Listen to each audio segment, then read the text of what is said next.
Good evening students. Eighth standard சயின்ஸ்ல universe and space science அண்டம் மற்றும் விண்வெளி அறிவியல் அப்படிங்கிற பாடம் தான் பார்த்துட்டு இருக்கோம்.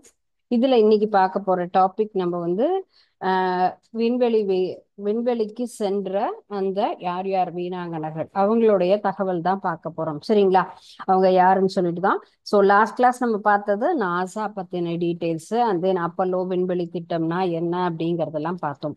அண்ட் தென் நெக்ஸ்ட் நாசாவில் இந்தியர்கள், நம்ம வந்து நாசால நம்மளுடைய இந்தியன்ஸ் என்னென்ன சாதனைகள் பண்ணினாங்க.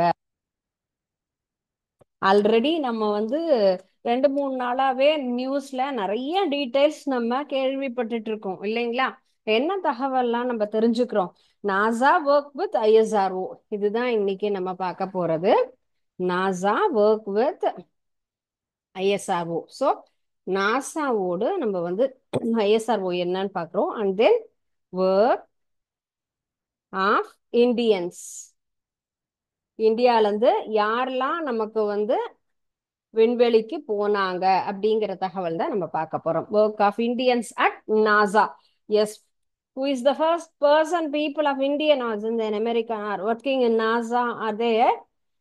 Remarkable contribution. நம்ம வந்துட்டு ஐஎஸ்ஆர்ஓட இணைந்து நமக்கு வந்துட்டு நிறைய நல்ல விஷயங்கள் அப்படிங்கிறது நம்முடைய நாட்டுல இருந்தும் என்ன பண்ணிட்டு இருக்கோம், அப்பப்ப எல்லாமே பண்ணிட்டு இருக்கோம் இல்லைங்களா? அப்போ அதுல யாரெல்லாம் விண்வெளி வீராங்கனைகளாக நமக்கு இந்திய நாட்டிலிருந்து போனாங்க அப்படின்னு நம்ம பார்க்கலாம்.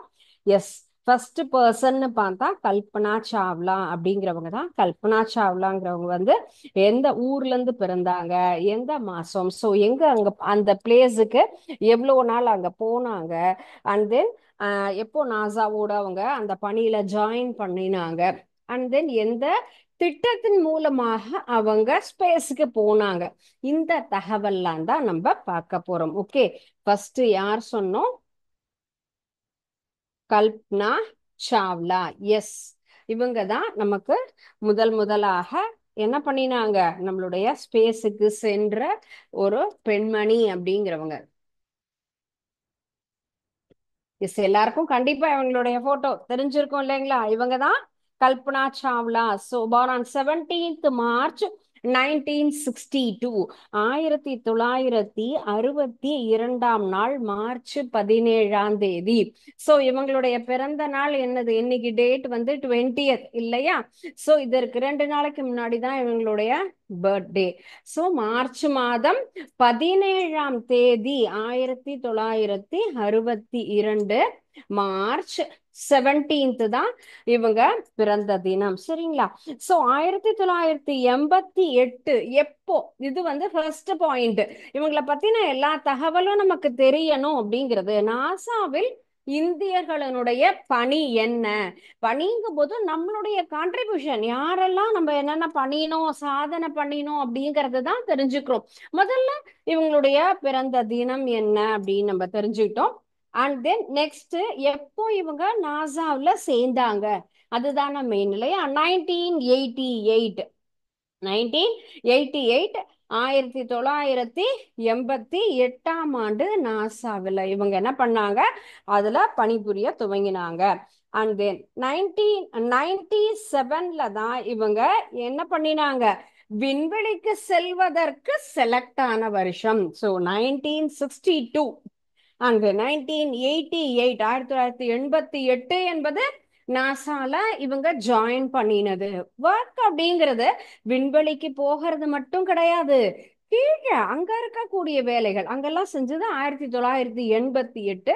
அதுல இருந்து 1997ஆம் வருடம் 1997 தான் இவங்க விண்வெளி திட்டத்துல பணிபுரிவதற்காக செலக்ட் ஆனாங்க. ஓகே, சோ அப்போ இந்திய விண்வெளி இதன் மூலமா தான் இவங்களுக்கு விண்வெளிக்கு சென்ற முதல் இந்திய விண்வெளி வீராங்கனை. சோ அந்த ஒரு சிறப்பு பெயர் யாருக்குன்னு கேட்டா கல்பனா சாவ்லாக்கு. ஓகே, சோ 1962 பஞ்சாப் ஸ்டேட்ல கர்னல் அப்படிங்கிற பிளேஸ்ல தான் இவங்க பிறந்தாங்க.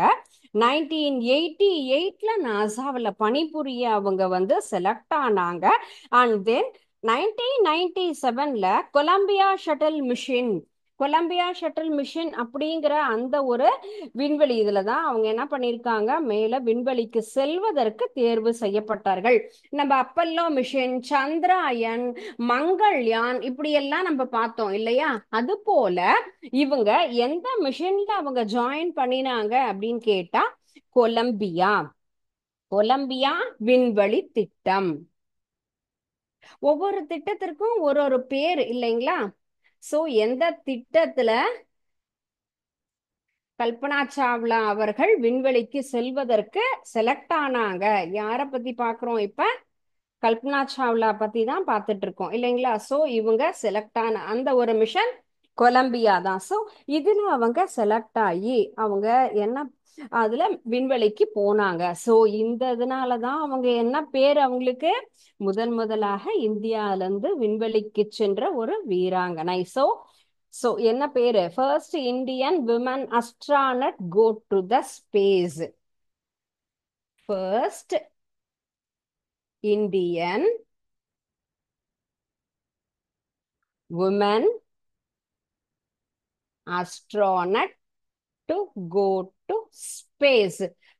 முதலாக விண்வெளிக்கு சென்ற பெண் வீராங்கனை. சோ இவங்க தான் யாரு? கல்பனா சாவ்லா. இது one of the important detail about Kalpana Chawla அப்படின்னு சொல்லலாம். So and then second mission, ரெண்டாவது கொலம்பியா விண்வெளி திட்டத்தின் போதுதான் அவங்க என்ன பண்ணாங்க, அத ஒரு சின்ன ஆக்சிடென்ட் மூலமாக அவர்கள் இறக்க நேர்ந்தது. ரொம்ப பெரிய ஒரு வருத்தமான ஒரு விஷயம். பிகாஸ் ஃபர்ஸ்ட் மிஷன்ல அவங்க என்ன பண்ணினாங்க, முதலாக நமக்கு இந்திய நாட்டிலிருந்து விண்வெளிக்கு சென்ற பெண் வீராங்கனை அப்படின்னு நம்ம வந்து என்ன பண்ணிருக்காங்க, அவங்க பேர் எடுத்தாங்க. ஸோ செகண்ட் கொலம்பியா அதே மிஷன்லயே அவங்க அந்த ஏர் கிராஷ், விமான விபத்துல என்ன பண்ணிட்டாங்க, விண்வெளி இதுல அவங்க ஆக்சிடென்ட்ல இறந்துட்டாங்க. ஸோ கல்பனா சாவ்லா விண்வெளியில வந்துட்டு அதனுடைய சுற்றுப்பாதையில எவ்வளோ மைல் டிராவல் பண்ணிருக்காங்கன்னு கேட்டா 10.4. ஓகே, 10.4 மில்லியன் மைல்கள் அவங்க வந்துட்டு பயணம் செஞ்சிருக்காங்க. ஓகே, சோ இது ஒரு முக்கியமான ஒரு பாயிண்ட். எவ்வளவு தூரம் அவங்க ஸ்பேஸ்ல டிராவல் பண்ணிருக்காங்க. மேலும் 372 ஹார்ஸ்க்கு மேலாக விண்வெளியில அவங்க தங்கி இருந்தாங்க. எவ்வளவு மணி நேரம் இருந்தாங்கன்னா 372 ஹார்ஸ். ஸோ இந்த ரெண்டுமே நமக்கு முக்கியமான தகவல். யாரை பத்தினது? திருமணி கல்பனா சாவ்லா அவர்களை பத்தி. ஓகேங்களா? சோ இவங்களை பத்தி நிறைய டீடைல்ஸ் தெரியணும் அப்படின்னு சொன்னா நம்ம என்ன பண்ணலாம்? சோ இதுல நமக்கு ஸ்பேஸ்ல இன்ட்ரெஸ்ட் இருக்கு, இந்த மாதிரியான ஒரு அஸ்ட்ரானட்ஸ் பத்தின தகவல் தெரிஞ்சுக்கணும் அப்படின்னு சொன்னா லைப்ரரி ஆர் அதர்வைஸ் நமக்கு மொபைல் கூகுள்ல சர்ச் பண்ணா நமக்கு நிறைய டீடைல்ஸ் தெரியும். ஓகே, சோ அடுத்த ஒரு விஷயம் நம்ம யாரை பத்தி படிக்க போறோம் அப்படின்னு சொன்னா, எஸ், நெக்ஸ்ட் நம்ம பார்க்க போறது சுனிதா வில்லியம்ஸ். சோ இவங்க தான் சுனிதா வில்லியம் அப்படிங்கிறவங்க இல்லையா? சோ இவங்க தான், இவங்களை பத்தி தான் நம்ம என்ன பண்ணிட்டு இருக்கோம், நிறைய டீடைல்ஸ் நம்ம பார்த்துட்டு இருக்கோம். எதனால? இவர்களுடைய நீண்ட ஒரு விண்வெளி பயணம் எதற்காக அப்படின்னு கேட்டா ஸ்பேஸ் பத்தின ஒரு ரிசர்ச்சுக்காக தான். சரிங்களா? ஸ்பேஸ் பத்தின ஒரு ரிசர்ச்சுக்காக இவங்க விண்வெளிக்கு சென்றாங்க. அவங்க குறைந்த தினங்கள் தான் அங்க போகணும் அப்படிங்கறதுனால இருந்தது. ஆனா இதே மாதிரி ஒரு சில என்ன சொல்லலாம், எதிர்பாராத காரணத்தினால அவங்க அங்கேயே என்னாச்சு, ஸ்டே பண்ண வேண்டிய ஒரு நிலைமை வந்துடுது. இவங்களும் புட்ஸ் வில்மோர் அப்படிங்கிற இன்னொரு விண்வெளி வீரர் ரெண்டு பேருமே தான் என்ன பண்ணிருக்காங்க, 9 மாதங்கள் அங்க அவங்க தங்கி இருந்திருக்காங்க. சோ இப்போ அவங்க அந்த இடத்துல அந்த ப்ராப்ளம்னால ரிட்டர்ன் ஆக முடியாம என்ன பண்ணிருக்காங்க, அடுத்தது ஸ்பேஸ் எக்ஸ் டிராகன் ஒரு விண்கலம் மூலமாக என்ன ஆயிருக்காங்க, புளோரிடா கடற்கரையில ஃபுல்லா லேண்ட் ஆயிருக்காங்க. சரிங்களா? சோ நீங்க பாத்தீங்களா டிவிலாம் எல்லா இடத்துலயுமே, மொபைல்ல எல்லாம் நிறைய விஷயங்கள் நம்ம பாக்குறோம் இல்லையா? யூடியூப்ல, கூகுள்ல எல்லாம் இவங்களை பத்தின தகவல் எல்லாரும் பாத்தீங்களா? எத்தனை பேர் பாத்தீங்க? நிச்சயமா ஆஸ் அ ஸ்டூடெண்ட் எஸ்பெஷலி இவங்களை பத்தி நம்ம லெசனும் பார்த்துட்டு இருக்கோங்கும் போது கண்டிப்பா பார்த்திருக்கணும், பார்த்திருப்பீங்கன்னு நினைக்கிறேன். Yes, you are also enthusiastic student. நீங்களும் ரொம்ப நல்லா படிக்கிற குழந்தைங்க, அதனால கண்டிப்பா இவங்கள பத்தின தகவல்கள் எல்லாருமே பார்த்திருப்பீங்க. சரிங்களா? சோ இதுல நமக்கு வந்துட்டு விண்கலம்ங்கிறது எவ்வளோ டிகிரி செல்சியஸா அது வந்து தாங்கிருக்கணும்? கிட்டத்தட்ட 1600 டிகிரி. சோ அவங்க பூமிக்கே திரும்புறதுங்கிறது ரொம்ப ரொம்ப ரொம்ப கஷ்டப்பட்டு தான் அவங்க டிராவல் பண்ணி என்ன பண்ணியிருக்காங்க, ரிட்டர்ன் ஆயிருக்காங்க. பிகாஸ் ஆல்ரெடி நம்ம பார்த்த அவங்க வந்துட்டு இந்த மாதிரி நிறைய விஷயங்கள் இதெல்லாம் அவங்க உயிரை பணய வச்சு மேல போய் செய்யற விஷயம்தான். நம்ம வந்து எல்லா இடத்துலயுமே ஆபத்துங்கிறது இருக்கு. ரோட்ல நடந்து நம்ம போனோம் கூட ஒரு பின்னாடி வரக்கூடிய ஒரு வண்டியில பிரேக் இல்லைன்னா அவங்க வந்து நம்ம மேல மோதிட்டாங்கன்னா நமக்கு ஆபத்து தான் இல்லைங்களா? அந்த மாதிரி லைஃப்ல எல்லாமே சேலஞ்சிங் தான். சோ இவங்கெல்லாம் பண்ணக்கூடிய சேலஞ்சுங்கிறது என்ன சொல்லலாம், வார்த்தைகளால சொல்லவே முடியாது. அந்த மாதிரியான ஒரு மிகப்பெரிய சாதனை ஒரு 19-20 நாள்ல செய்யக்கூடிய ஒரு விஷயத்த ஆனா 9 months அங்க just you think about that days. Because அவங்க அந்த டேஸ்க்கு மட்டும்தான் அவங்களுடைய ஃபுட் ஆகட்டும், அவங்களுடைய ஆக்சிஜன் எல்லாமே அவங்க என்ன பண்ணியிருப்பாங்க, எடுத்துட்டு போயிருப்பாங்க. ஸோ அவங்க எதிர்பாராத விதமாக நடந்த ஒரு விஷயத்தினால அங்க 9 months என்ன ஆச்சு, ஸ்டே பண்ண வேண்டியதா இருந்தது அவங்க 2 பேருமே. சோ அவங்க ரொம்ப முக்கியமான என்ன காரணம்ங்கிறது நமக்கு சர்வதேச விண்வெளி ஆராய்ச்சிக்காக தான் அவங்க என்ன பண்ணியிருக்காங்க, நம்மளுடைய நம்மளுடைய கம்யூனிகேஷனுக்காகவும் நிறைய நிறைய தொழில்நுட்பங்களை எல்லாம் மேம்படுத்துவதற்காக தான் அவங்க மேல விண்வெளி ஆய்வுக்காக அவங்க கவர்மெண்ட் ஆகப்பட்டது அனுப்பினோம்.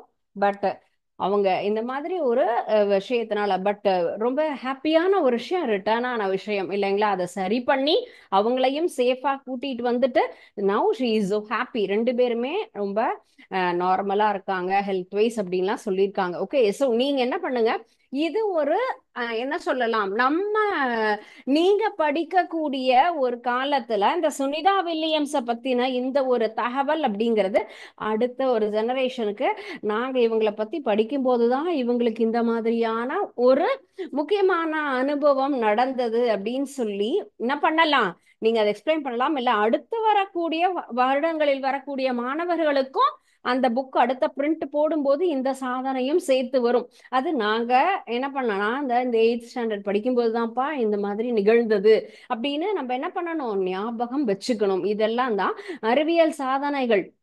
புக்ல வரத மட்டுமே படிக்கிறத விட பை எக்ஸ்பீரியன்ஸா லைவா நடக்கக்கூடிய விஷயங்களை நம்ம என்ன பண்ணணும், மைண்ட்ல ரெஜிஸ்டர் பண்ணிக்கணும். ஒன் ஆஃப் த இம்பார்ட்டன்ட் கொஸ்டினாவும் நமக்கு ஃபியூச்சர்ல ஏதோ ஒரு காமன் எக்ஸாம்ல வரும்போது இந்த கான்செப்ட் இது வந்துட்டு இந்த தகவல் ஞாபகம் இருந்ததுன்னு சொன்னா அந்த இடத்துல இப்ப தெரியாது இதனுடைய வேல்யூ, அந்த 1 மார்க் அப்படின்னு செக்யூர் பண்றது அப்போ ரொம்ப பெரிய ஒரு விஷயமாக நமக்கு இருக்கும். சரிங்களா? சோ இதெல்லாம் தான் ஜென்ரல் நாலேஜ் அப்படின்னு சொல்லுவாங்க, பொது அறிவு. அதுவும் இப்போ இந்த ஹிஸ்டரி, ஜியாகிரபி, ஜென்ரலா பூகோளம் சம்பந்தப்பட்டது அப்படிங்கிறது எல்லாமே ரொம்ப ரொம்ப பெரிய விஷயம். இதெல்லாம் நம்ம படிச்சு ஞாபகம் வச்சுக்கிறத விட நம்ம என்ன பண்ணணும், இந்த மாதிரி எக்ஸ்பீரியன்ஸ்ல கிடைக்கக்கூடிய ஒரு இதுதான் நல்ல ஒரு பெரிய விஷயங்கள். ஆல்ரெடி இவங்களை பத்தின நமக்கு புக்ல வந்திருக்கக்கூடிய தகவல்கள் அப்படின்னு சொன்னா, சுனிதா வில்லியம்ஸ் 1965, அவங்க 1962, இவங்க 1965 செப்டம்பர் 19th எங்க பிறந்தாங்கன்னு சொன்னா நம்ம அமெரிக்கால 1965 செப்டம்பர் 19. ஓகே, ஸோ கிட்டத்தட்ட அவங்களுடைய டேட் 17, இவங்களது 19. கம்பேரபிளா நம்ம என்ன பண்ணிக்கலாம், மார்ச், இவங்க செப்டம்பர் அப்படிங்கிறது ஒரு 3 years தான்.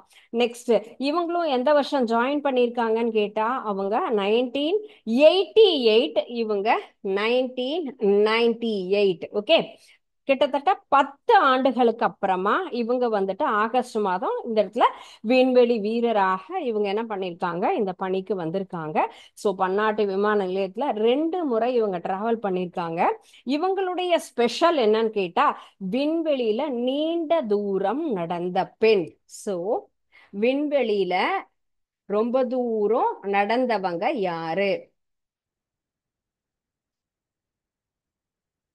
சாரி, நீண்ட தூரம் நடந்த பெண்மணி.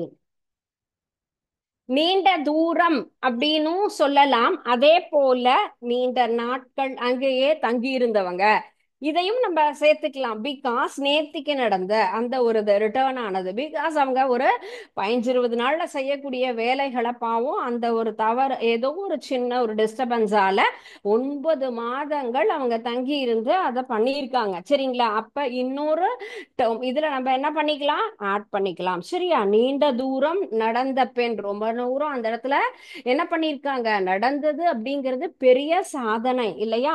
சோ 50 மணி நேரம் 40 நிமிடம். எவ்வளவு நேரம்? 50 ஹார்ஸ். ஸோ 50 மணி நேரம் 40 நிமிடம். ஸோ 60 மினிட்ஸ் அப்படிங்கிறது 1 ஹவர், கிட்டத்தட்ட 51 மணி நேரம் 7 தடவை அது என்ன பண்ணியிருக்காங்க, ஸ்பேஸுக்கு டிராவல் பண்ணியிருக்காங்க. ஸோ அடுத்த திட்டமான செவ்வாய்க்கு மனிதர்களை அனுப்பக்கூடிய ஒரு திட்டத்திலையும் இவங்க இதுல செலக்ட் ஆயிருக்காங்க. ஸோ சுனிதா வில்லியம்ஸ் அப்படிங்கிறவங்க 1965 செப்டம்பர் 19 அமெரிக்கால என்ன பண்ணியிருக்காங்க, பிறந்திருக்காங்க. ஓகே. ஸோ அமெரிக்கால பிறந்து அங்கிருந்து என்ன பண்றாங்க, இந்த 1998 ஆகஸ்ட் மந்த் இந்த அஸ்ட்ரானட் ஸ்பேஸ் ஆர்கனைசேஷன்ல அவங்க ஜாயின் பண்ணியிருக்காங்க. ரொம்ப தூரம் விண்வெளியில நடந்த ஒரு பெண்மணி அப்படிங்கிற ஒரு சாதனை அவங்க வந்துட்டு அவங்களோட லைஃப்ல அவங்க அச்சீவ் பண்ணியிருக்காங்க. அண்ட் தென் டோட்டலா 50 ஹார்ஸ் அண்ட் தென் 40 மினிட்ஸ் போயிருக்காங்க. 7 தடவை அந்த இடத்துல என்ன போயிட்டு வந்திருக்காங்க ஸ்பேஸுக்கு. And then one of the important அடுத்த ஒரு செவ்வாய்க்கு அனுப்பக்கூடிய அந்த ஒரு திட்டத்திலையும் அவங்களுடைய பங்கு அப்படிங்கிறது இருக்கு. ஓகே. ஸோ இந்த சாப்டரோட இந்த டாபிக்கோட இந்த லெசன் அப்படிங்கிறது கம்ப்ளீட் ஆகுது. ஸோ இந்த லெசன்ல உங்களுக்கு ஏதாவது டவுட் இருக்கா? ஸோ நெக்ஸ்ட் நம்ம வந்து பார்க்க போறது அடுத்தது பயாலஜி பார்ட்ல இருக்கக்கூடிய அடுத்த லெசன். ஓகே. ஸோ இந்த லெசன் நமக்கு வந்துட்டு ரொம்ப ரொம்ப இம்பார்ட்டண்டா நம்மளுடைய லைஃப் ஓரியன்டா நிறைய தகவல்கள் அப்படிங்கிறது நம்ம பார்த்துருக்கோம். அதுவும் இப்போ நடந்த ஒரு நிகழ்வு அப்படிங்கிறதெல்லாம் நம்ம மறக்கவே கூடாது. ராக்கெட் அப்படின்னா என்ன, விண்வெளினா என்ன, அண்ட் தென் ப்ரொப்பல்லன்ஸ் இருக்கு, and then launching of satellite அப்படிங்கிறது முக்கியமான concept.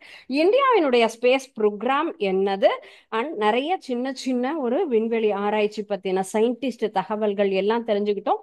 Mangalyaan, and then Chandrayaan 1, Chandrayaan 2, and then NASA. So இது எல்லா டாபிக்குமே ரொம்ப இன்ட்ரெஸ்டிங் ஆஸ் வெல் அஸ் இம்பார்ட்டண்ட்டான டாபிக் ஆல்சோ. ஓகே.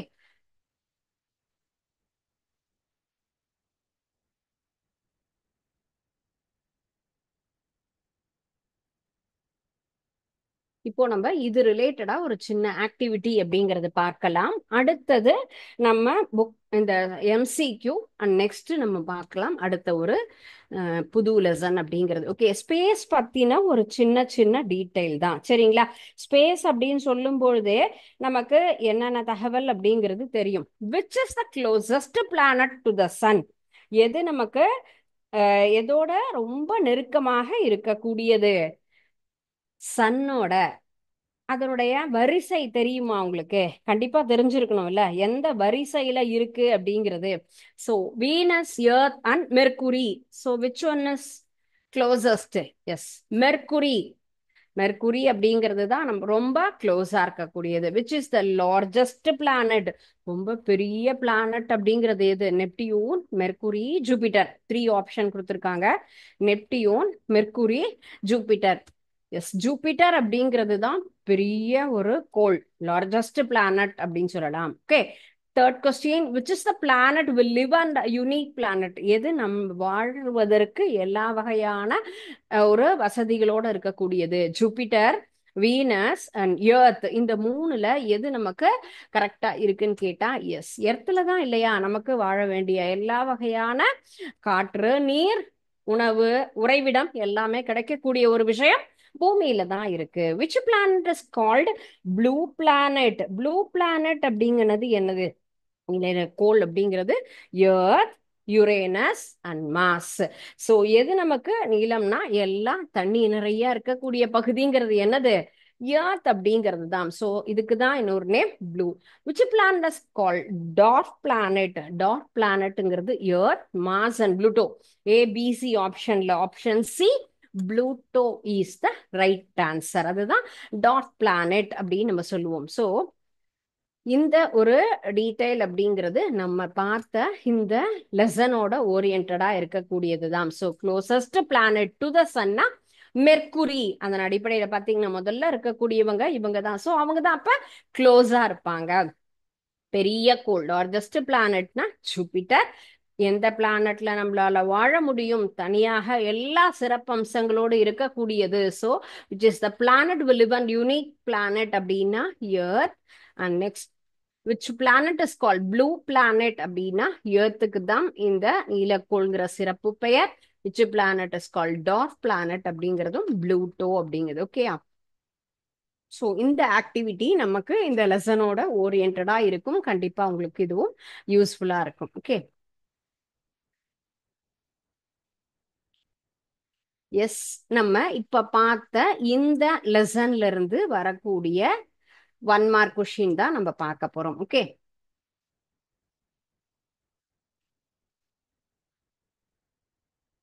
ஃபர்ஸ்ட் இது வந்து அண்டம் மற்றும் விண்வெளி அறிவியல் அப்படிங்கிற பாடத்துல இருந்து வந்திருக்கக்கூடிய கேள்விகள் தான். சரியா? So first one is a collection of billion of stars held together by mutual attraction is called galaxy, astronomy, and then Milky Way. Okay, so which is the right answer?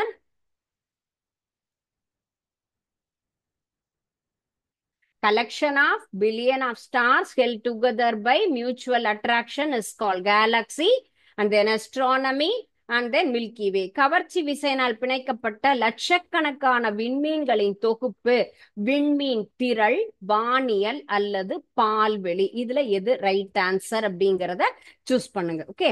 And next question, rockets were invented in dash more than 800 years ago. எங்க? Sorry, India, China, Japan. Rocket were invented in, சுமார் 800 ஆண்டுகளுக்கு முன்பாகவே எங்க? இந்தியாவிலையா, சீனாவிலையா, ஜப்பான்லையா rocket கண்டுபிடிச்சாங்க? அதான் second question. Okay, you choose the right answer. There are dash major parts of system in a rocket. 3, 4 or 5 ராக்கெட்டில், sorry, எத்தனை முக்கியமான நமக்கு வந்து பாகங்கள் இருக்கு? 3, 4, 5. ஸோ இதுதான் 3. And question number 3. And then structural system is made up of very strong but lightweight materials like titanium அல்லது aluminium, calcium, magnesium. கட்டமைப்பு அமைப்புங்கிறது ரொம்ப வலிமையான ஆனால் எடை குறைந்த எந்த ஒரு உலோகத்தால உருவாக்கப்படுகிறது? பொருளால. Aluminium, calcium, magnesium. Next one is fifth question. Dash takes up most of the space in a rocket. Guidance system, payload system, propulsion system. ராக்கெட்டில் உள்ள பெரும் பகுதி இடத்தை எது எடுத்துக்கொள்கிறது? வழிகாட்டு அமைப்பு, கட்டமைப்பு அமைப்பு, உந்து விசை அமைப்பு. இதுதான் fifth question. Choose the right answer for this. First ever satellite Aryabhatta was launched in 1975, 1985, 1965. India தனது முதல் செயற்கைக்கோளான ஆரியபட்டாவை எந்த ஆண்டு விண்ணில் செலுத்தியது? 1975, 1985, 1965. Okay, so India became the first Asian country to reach dash and the first nation in the world to achieve. This is in the first attempt. Jupiter, Mars, Saturn. நம்ம இந்திய நாடு எந்த டேஷ் அடைந்த முதல் ஆசிய நாடு என்ற பெருமையும் உலகிலேயே சாதனையை தன் முதல் முயற்சியிடையே நிகழ்த்திய நாடு அப்படிங்கிறது வியாழனுக்கா, செவ்வாய்க்கா, சனிக்கா? எந்த கோளுக்கு அந்த சாதனை நடந்தது? And then 8th question, dash became the first Indian woman astronaut to go to space. Kalpana Chawla, Sunita William, அவங்க ரெண்டு பேர்ல யாருமே இல்லை. விண்வெளிக்கு சென்ற முதல் இந்திய விண்வெளி வீராங்கனை கல்பனா சாவ்லா, சுனிதா வில்லியம் ரெண்டு பேரும் இல்லைனா எது கரெக்டான ஆன்சர்? ஆப்ஷன் 1, 2, 3ல சூஸ் பண்ணுங்க. Ninth one. Dash was the first man mission to go to the moon. Apollo 11, Apollo 8, Apollo 17. So, Dash திட்டமே முதலில் மனிதர்களை நிலவுக்கு அனுப்பிய திட்டம். Apollo 11, Apollo 8, Apollo 17. எந்த திட்டம்? Kalam sat is the world smallest weighing only dash gram. 64, 74, 84. Kalam sat என்பது dash gram மட்டுமே எடை கொண்ட மிகச்சிறிய செயற்கைக்கோள். Okay, 64, 74 and then 84. ஓகே, சின்ன ஒரு செயற்கைக்கோள். சரிங்களா? Kalam sat is the world smallest, நமக்கு வந்துட்டு என்னது, சின்ன ஒரு செயற்கைக்கோள் அப்படிங்கிறது தான். Okay, satellite.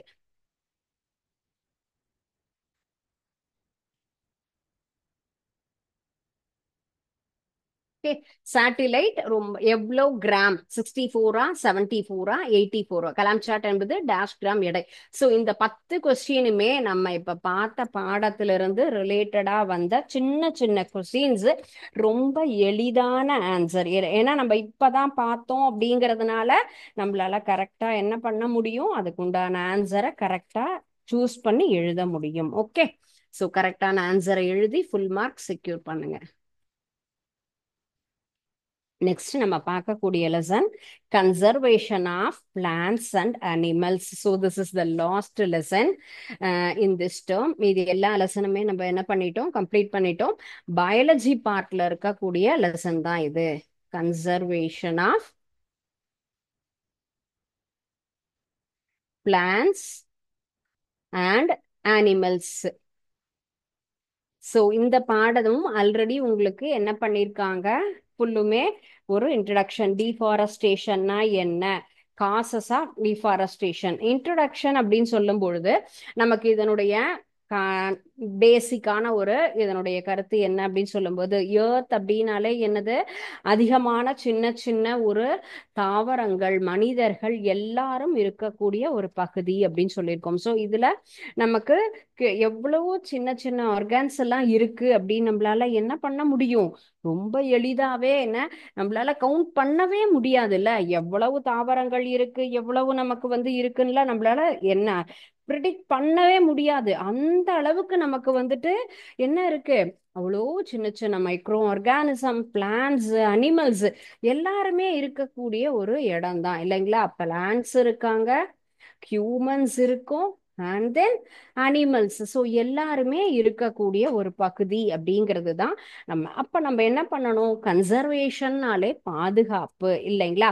ஸோ எப்படியெல்லாம் பாதுகாக்கணும், அதுல என்ன மாதிரியான ஆபத்தெல்லாம் நமக்கு வருது, அதை எப்படி ஓவர்டேக் பண்ணி நம்ம என்ன பண்றோம், அவங்கள பாதுகாக்கணும், அதுக்கு என்னென்ன ஆர்கனைசேஷன் இருக்கு, எப்படி பண்றாங்க அப்படிங்கிறது தான் இந்த பாடத்துல நம்ம தெரிஞ்சுக்க போறோம்.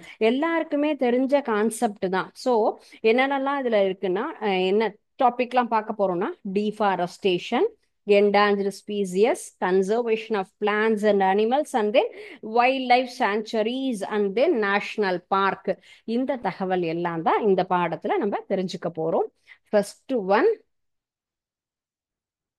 டீஃபாரஸ்டேஷன். டீஃபாரஸ்டேஷன்னா என்னது, காடுகள் அழிப்பு இல்லைங்களா? ஸோ ஃபாரஸ்ட் அப்படிங்கிறது என்ன ஒரு சோர்ஸ், ஆக்சுவலா ரெனவபிள் சோர்ஸ். ஃபாரஸ்ட் அப்படிங்கிறது என்ன சோர்ஸ், நமக்கு ரெனவபிள் சோர்ஸ்ன்னு சொல்லுவோம் இல்லைங்களா?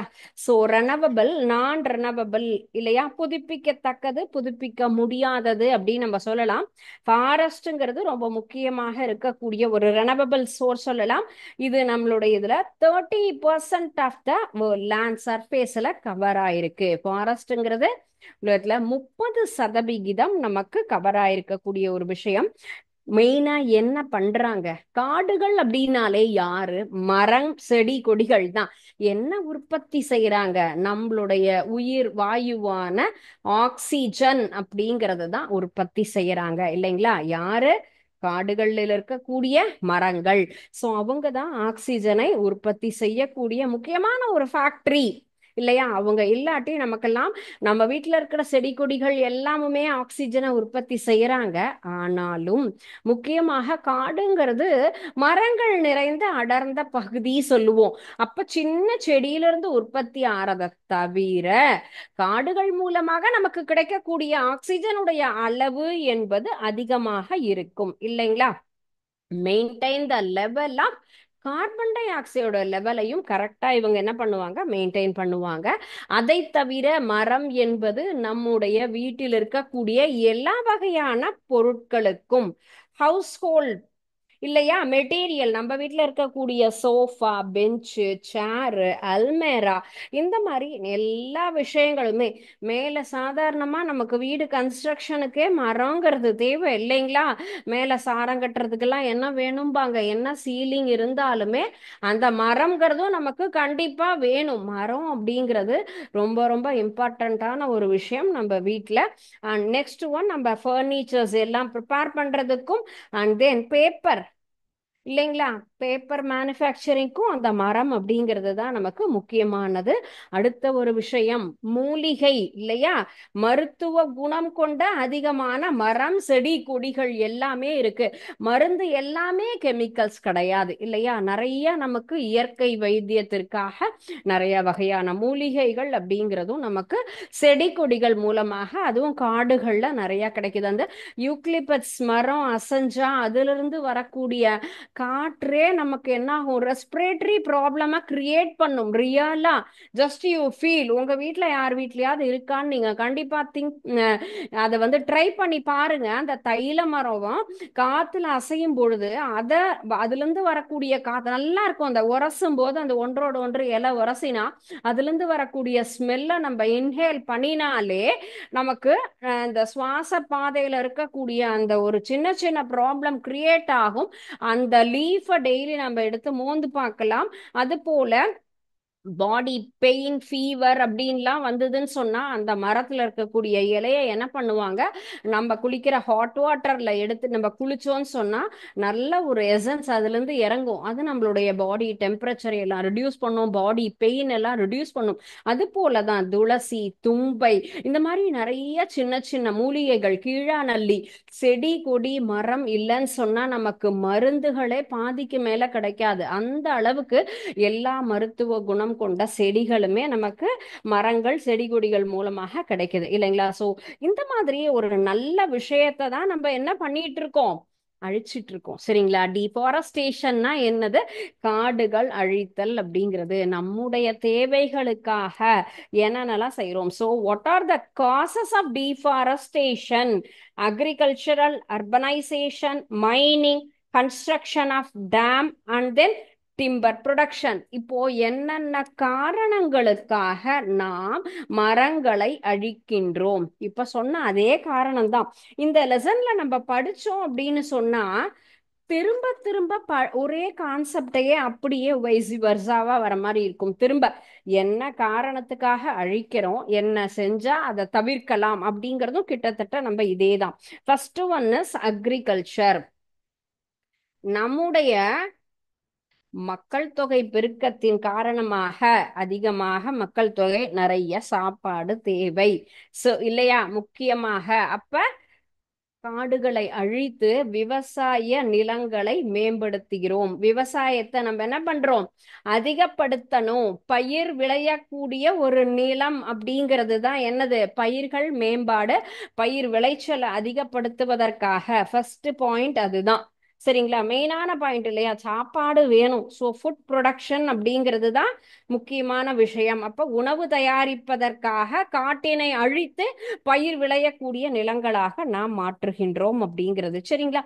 அண்ட் நெக்ஸ்ட் நமக்கு மெயினா அதன் காரணமாக இந்த ஒரு காரணத்துக்காக என்ன பண்றோம், காடுகளை எல்லாத்தையுமே அழிக்கிறோம். அது போல கால்நடைகளுடைய வளர்ப்புக்காகவும் இந்த காடுகளை அழிக்கிறோம். அர்பனைசேஷன், நகரமயமாதல், அதுதான் செகண்ட் கான்செப்ட் இல்லையா?